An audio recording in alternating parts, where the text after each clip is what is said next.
آج ہم کلام مقدس میں سے سیکھیں گے کہ جب ہم خدا کی حمد کرتے ہیں، جب ہم خدا کی ستائش کرتے ہیں، جب ہم اس کی قدرت کے کاموں کا بیان کرتے ہیں، تو تب خدا ہمیں کیسے بڑے بڑے کاموں میں سے، بڑی بڑی پرابلم میں سے نکال کر بحال کرتا ہے۔ آج ہم دیکھیں گے کہ زبور 150 اور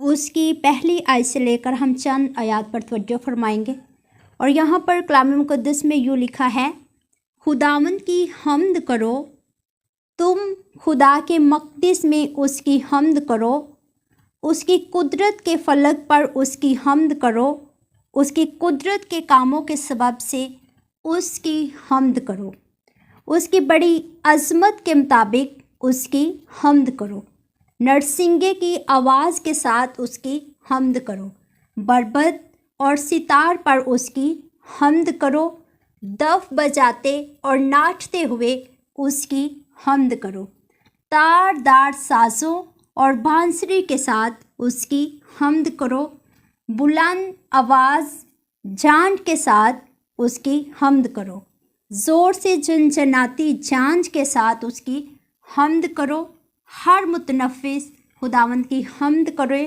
خداوند کی حمد کرو۔ کلام خدا کے پڑھے، سنے اور قبول کیے جانے پر خداوند کی برکت ہو، آمین۔ آج ہم دیکھیں گے کہ زبور 150 جس میں خدا کے بندہ خدا کی حمد کرنے پر زور دیتے ہوئے ہر ایک چیز کو، ہر جو کائنات میں موجود ستارے ہیں، افلاک ہیں، ہر ایک چیز میں خدا کی قدرت کے کاموں کا بیان کرتے ہوئے خدا کی حمد کرنے پر زور دیتے ہوئے کہتے ہیں کہ خدا کی حمد کرو۔ اور یہاں پر لکھا ہے کہ خدا کی حمد ہم نے کرنی کیوں ہے؟ کیونکہ اس کی قدرت کے بڑے بڑے کاموں کی وجہ سے ہم نے اس کی حمد کرنی ہے، اس کی بڑی عظمت کے مطابق اس کی حمد کرنی ہے۔ اور حمد کرنے کے لیے ہم نے کیا چیز استعمال کرنی ہے؟ یہاں پر لکھا ہے کہ زور سے تار دار سازوں کے ساتھ، بانسری کے ساتھ، زوردار جنجناتی جان کے ساتھ خدا کی حمد کرنی ہے، یعنی کہ موسیقی کے سازوں کے ساتھ ہم نے خدا کی حمد کرنی ہے، اپنے ہاتھوں سے تالی بجاتے ہوئے ہم نے اس کے نام کو بڑھانا، اس کے نام کو عزت دینی اور اس کی ستائش کرنی ہے۔ اور یہاں پر لکھا ہے کہ ستائش کرنے کی وجہ کیا ہے؟ اس کی قدرت کے بڑے بڑے کام، اس کی عظمت کے بڑے بڑے کام، اور خدا کی عظمت کے، خدا کی قدرت کے بڑے کاموں پر آج ہم غور کریں گے کہ خدا جو بڑے بڑے کام کرتا ہے ہمیں اس کی ستائش کیسے کرنی چاہیے، اور کیا وہ خدا جو ستائش کے لائق ہے، جو عظمت کے لائق ہے، اس کی تعظیم کس طریقے سے کرنی چاہیے۔ بائبل مقدس میں ہر ایک انبیاء نے، ہر ایک جو خدا کے نام پر کھڑے ہوئے، ہر خدا کے ممسوح نے اس بات پر زور دیا، اس بات کی شہادت دی، اس بات کی گواہی دی، اس بات کی منادی کی کہ خدا کی حمد کرو، خدا کی ستائش کرو، خدا کے قدرت کے کاموں کا بیان کرو۔ کیوں وہ بار بار یہ بات کہتے؟ کیونکہ وہ خدا کی قدرت کو دیکھ چکے، وہ خدا کے کاموں کو دیکھ چکے کہ خدا جو ہے وہ قادر مطلق ہے، خدا جو ہے الفا اور اومیگا ہے، خدا جو ہے وہ زندہ ہے، خدا جو ہے بڑے بڑے کام کرتا اور عجائبات دکھا کر اپنے لوگوں کو اپنی قدرت کے کاموں کا جو ہے وہ زور دکھاتا ہے۔ تو اس لیے ہمیں خدا کی کیا کرنی ہے؟ حمد کرنی ہے۔ بائبل مقدس میں ہم ان واقعات پر غور کریں گے جہاں خدا کی حمد کیے جانے پر، خدا کی ستائش کیے جانے پر خدا نے اپنے لوگوں کو بحالی دی۔ تو آج ہم نے بھی اپنی زندگی میں اس بات کو لے کر آنا ہے، اگر ہم مسائل سے چھٹکارا چاہتے ہیں، اگر ہم دشمنوں پر غلبہ پانا چاہتے ہیں، اگر ہم کسی بھی مشکل سے چھوٹنا چاہتے ہیں، رہائی پانا چاہتے ہیں، تو آج میرے عزیزو ہم اپنی زندگی میں موجود خدا کی ستائش کو اپنائیں گے، خدا کی حمد کرنا، خدا کی عظمت کے کاموں کا بیان کرنا اپنی زندگی کا حصہ بنائیں گے۔ جب ہم اس کی حمد کے لیے کھڑے ہو جائیں گے، جب ہم اس کی ستائش کے لیے کھڑے ہو جائیں گے، تو خدا ہمیں ہر طرح سے رہائی دیتا اور فتح یابی بخشتا ہے۔ आज हम देखेंगे कि कैसे खुदा की हम्द किए जाने पर खुदा ने अपने लोगों को तहफ़्फ़ुज़ दिया, खुदा उनकी ढाल और सिपर बना, खुदा उनकी पनाह बना और खुदा ने अपने लोगों को छुड़ाया। जब हम दूसरा तवारीख उसके 20 बाब को पढ़ते हैं तो वहाँ पर कौम बनी इसराइल यरूशलेम में रहते हुए यहूदा का बादशाह यहोशपत जो है वो एक खौफ में मुब्तला हो जाता है। वो एक दूसरी कौमों की वजह से बनी अमून और बनी मुआब और कोहशेर के लोगों की वजह से नहायत ही हरासान होता, घबराता, परेशान हो जाता और डर जाता और अपनी कौम के लोगों को इकट्ठा करके कहता कि अब हम क्या करें। यानी कि दुश्मन जो है वो चारों ओर से घेरे हुए हैं। दुश्मन का जो इतना बड़ा लश्कर है उसको देखकर वो खौफ ज़दा हो जाते हैं। जब खौफ ज़दा हो जाते हैं तब वो बचने के लिए, रिहाई के लिए और दुश्मन पर फतह पाने के लिए और रास्ता निकालने के बारे में तरकीबें सोचते हैं। उनके ख्याल में आता है कि हम तो हलाक हो जाएंगे, अब हम बचेंगे नहीं। लेकिन मेरे अजीज़ों, फिर उनके दिल में ये ख्याल आता है जब वो इकट्ठे होकर, मुत्तफिक होकर इस बात पर सोचो विचार करते हैं कि कैसे दुश्मन पर फतह पाएं, कैसे अपने मुल्क का दफा करें, कैसे अपनी कौम को रिहाई देने के लिए खड़े हों और कैसे दुश्मन के आगे हम पस्त हाली का निशाना बने।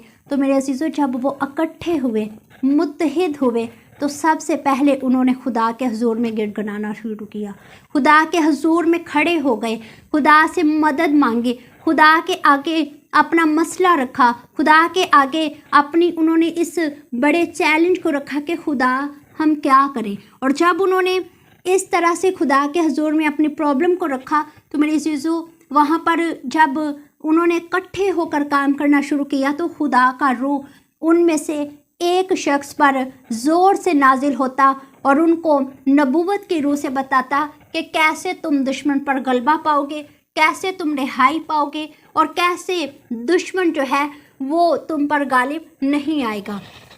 तो जब वो इस बात पर गौर करते हैं तो तब उन्हें इस बात की समझ आती है और जब समझ आ जाती है तो पूरी कौम इकट्ठी होकर बगैर तलवार उठाए, बगैर नेज़े उठाए, बगैर तीर उठाए दुश्मन पर गलबा पाने के लिए एक खूबसूरत तरीका अपनाते हुए दुश्मन के मुकाबला के लिए जाती। और आज हम देखेंगे कि वो तरीका क्या था।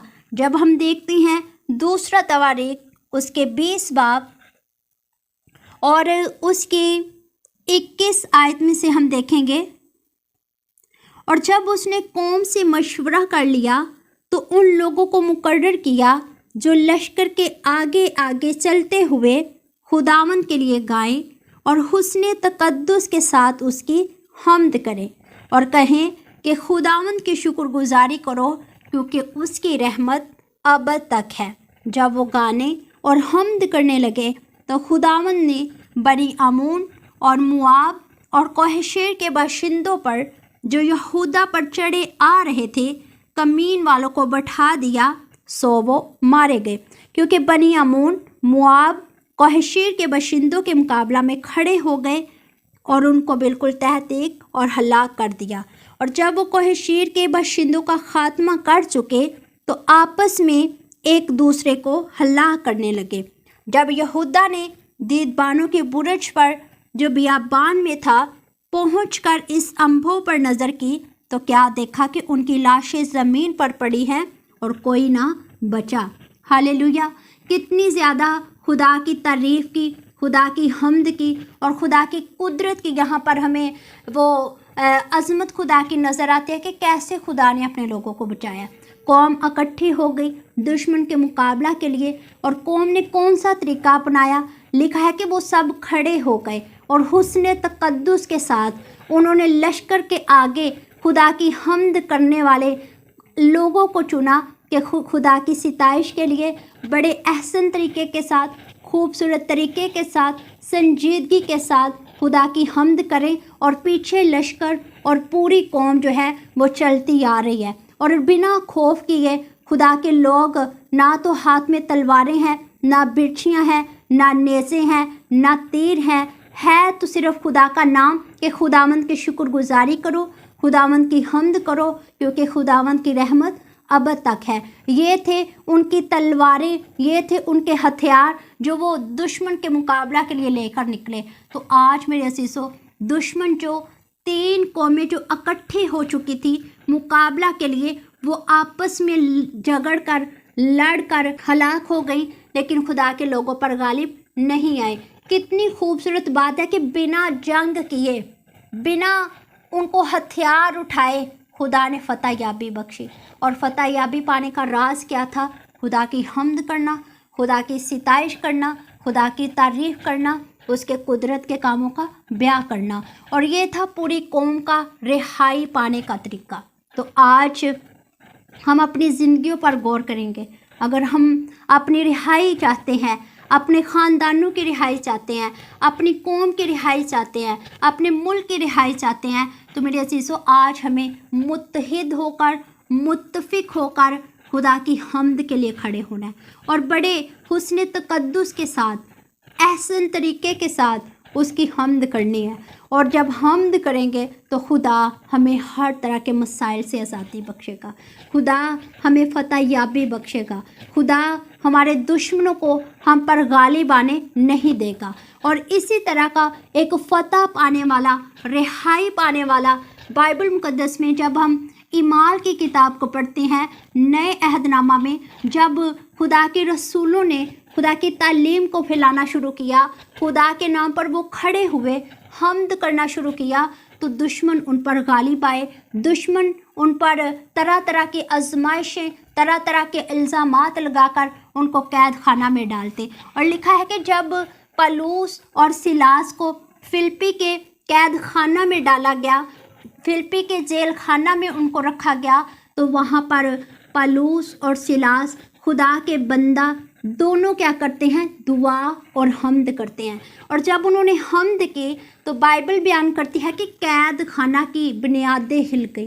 कैद खाना में से हर तरह के जो कैदी थे वो रिहाई पाने के लिए आज़ाद हो गए, बंधन टूट गए। खुदा ने बेड़ियों को तोड़ दिया और खुदा ने अपने लोगों को आज़ादी बख्शी। और लिखा है कि गैर कौम के लोग वहाँ पर मौजूद पूछने लगे कि ऐ साहिबो हम क्या करें, कैसे हम निजात पाएँ, किस तरह से हम रिहाई पाएँ, क्योंकि उन्होंने खुदा की कुदरत को वहाँ पर देखा।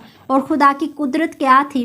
पलूस और सिलास को कैद खाना में रखा गया और कैद खाना की जब जंजीरें टूट गई, उनकी बेड़ियाँ टूट गई, तो तमाम लोग जो हैं वो आज़ाद हो गए। तो जब दरोगा परेशानी के आलम में देखता है कि यहाँ पर माजरा ही कुछ और है, अब तो मैं हलाक हूँगा, मुझे जो हुक्म मिला था इनकी निगहबानी करने का, ये तो मेरे सर आ गया, क्योंकि वो तो आज़ाद हो चुके हैं और मैं अपने सरदारों को, पलटन के सरदारों को क्या जवाब दूंगा। जब उसने ये माजरा देखा तो वो अपने आप को कत्ल करने की कोशिश करता है। जब उसने ऐसा कदम उठाया तो मेरे अजीज़ों, कलाम में लिखा है कि पलूस उस शख्स को आवाज़ देता कि तू ऐसा ना कर, हम जो है यहीं पर मौजूद हैं। क्यों खुदा के लोगों ने वहाँ से भागना नापसंद किया? क्योंकि वो देखना चाहते थे कि लोग जो हैं वो खुदा की कुदरत को देखें। अगर वो उस तारीकी में उस रात भाग जाते तो लोग ये समझते कि ये अपनी ज़ोर से, अपने जो है अपनी कुव्वत से यहाँ से जेल की जंजीरों को तोड़कर यहाँ से भाग गए। लेकिन उन्होंने ऐसा नहीं किया ताकि वो खुदा की गवाही दे सके, खुदा के कामों को होता हुआ देख सके कि खुदा ने कैसे जो है वो अजाइबात दिखाए हैं, खुदा ने कैसे जो है अपने लोगों को रिहाई दी है। जब कैद खाना के दरोगा ने ये आलम देखा कि इतना खुदा जो है वो अजीम है, इतनी खुदा की कुदरत है कि उसके लोग जो हैं आज मुश्किल में हैं, तो वही खुदा आज बंधनों को तोड़ने के लिए, जंजीरों को तोड़ने के लिए खुद मौजूद हुआ है। तो वो पलूस रसूल के कदमों में गिर कर कहता है कि ऐ साहिबो मैं क्या करूं कि मैं निजात पाऊं। तो वहाँ पर पलूस रसूल उस गैर कौम के शख्स को कहते कि तू और तेरा घराना यीशु मसीह पर ईमान लाए ताकि वो निजात पा सके। तो बाइबल बयान करते कि उसी वक्त कैद खाना के दरोगा ने पूरे घराने समेत यीशु मसीह पर ईमान लाया, यीशु मसीह की निजात के कामों को देखा और रसूलों के कदमों में बैठकर उन्होंने खुदा के कामों की तालीम पाई। तो आज ज़रूरी है कि अगर आप चाहते हैं कि आपकी ज़िंदगी से दूसरे लोग फैज़ याब हों, दूसरे लोग मसीह को पाएं, दूसरे लोग गवाही के लिए खड़े हों, दूसरे लोग निजात को पा सकें, तो आज हमें हम्द करने वाले बनना है, उसकी कुदरत के कामों का बयान करने वाले बनना है। मुश्किलात में, मुसीबतों में घबराने के बजाय, हिरासा होने के बजाय, डरने के बजाय उसकी सिताइश के लिए खड़े होना है। जब यहोशू बादशाह और पूरी कौम बजाय खौफ के खुदा की हम्द करती है, खुदा की सिताइश करती हुई, हम्द के गीत गाते हुए मैदान जंग की ओर बढ़ती है, तो खुदा ने उनको दुश्मन से बिना जंग किए रिहाई बख्शी। तो जब पलूस और सिलास की हम कैद खाना में मुशक्क़त भरी ज़िंदगी देखते हैं, तो बगैर खौफ किए, बगैर डरे उन्होंने अपनी ज़िंदगी के इंजाम पर गौर नहीं किया, बल्कि मुश्किल में भी उन्होंने खुदा की हम्द की है। तो खुदा ने उनको क्या किया? रिहाई दी है। बाइबल में ऐसे तमाम वाक़यात से बाइबल जो है वो भरी पड़ी है कि खुदा के लोगों ने कहाँ कहाँ किस किस वक्त में खुदा की हम्द की है। जब जब उन्होंने खुदा को साथ पाया, जब जब मुश्किलात उनकी ज़िंदगी में आई, उन्होंने खुदा की तारीफ़ करना शुरू की है। बग़ैर खौफ किए, बग़ैर डरे उन्होंने हम्द की है। और इसीलिए ज़बूर नवीस कहते हैं कि खुदावंद की हम्द करो, उसकी कुदरत के कामों की वजह से, उसकी अज़मत की वजह से उसकी हम्द करो, क्योंकि हमारा खुदा बड़े बड़े काम करता, अजाइबात दिखाता, कैदियों को रिहाई देता और मज़लूमों का इंसाफ करता है। खुदा भूखों को खाना देता, अंधों की आंखें खोलता, लंगड़ों को चलने की तौफीक देता और मुर्दों को ज़िंदा करता। इसलिए हमें क्या करना है? खुदा की हम्द करनी है। जब हम मुकाशवा की किताब को पढ़ते हैं तो बाइबल मुकद्दस में लिखा है कि मुकाशवा, जो यीशु अल मसीह का मुकाशवा, जो उन्होंने अपने बंदा यूहन्ना पर आने वाले वक्त के बारे में जाहिर किया, दिखाया कि वो वेद की बातें खुदा ने अपने बंदा को दिखाई, तो वहाँ पर भी हर एक जो हवाला है, हर एक बाब में, हर एक चैप्टर में खुदा की सिताइश की तलकीन की गई है कि खुदावंद की तारीफ़ करो। और वहाँ पर आसमान के फरिश्ते करोड़ों की तादाद में, लाखों की तादाद में तारीफ़ करते हैं कि अज़ल से ज़िबा किया हुआ बड़ा ही हम्द, सिताइश और कुदरत और हिकमत के लायक है। सो इसलिए ज़मीन पर उसके हम छोटे से छोटे बंदे होते हुए उसकी हम्द करें, ताकि खुदा हमारे बारे में हमें रिहाई देने के लिए अपने फरिश्तों को भेजे, हमारे लिए खुदा बेदार हो। बाइबल में लिखा है कि जब सिताइश होती है तो बंधन टूटते हैं, बेड़ियाँ टूटती हैं। जब खुदा की तारीफ़ होती है तो खुदा तख्ते नशी हो जाता है। तो आज जितने खुदा को तख्ते नशी होना देखना चाहते हैं, तो खुदा की हम्द के लिए खड़े हों, खुदा की सिताइश के लिए खड़े हों।